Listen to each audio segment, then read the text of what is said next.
Il reste les traces écrites. Ordre militaire, compte rendu opérationnel, journaux de marche. Ils sont là, conservés dans les archives publiques françaises.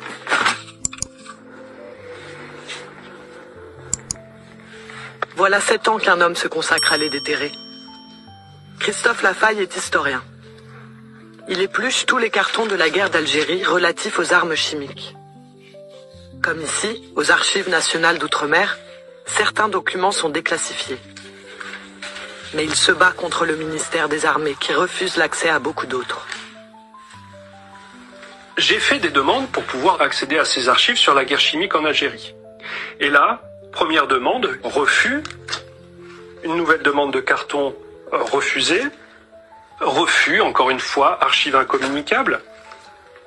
Ce qu'on m'oppose, c'est le code du patrimoine.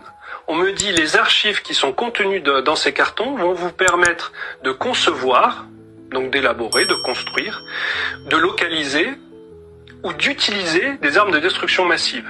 Comme si dans des archives qui sont par exemple le journal de bord d'une unité, on allait trouver le plan d'une arme chimique, on allait trouver un manuel d'emploi qui explique comment il faut utiliser cette arme chimique, etc. Donc ce sont des objections qui sont totalement farfelues et ce que ça veut dire c'est qu'il reste les traces écrites. Ordre militaire.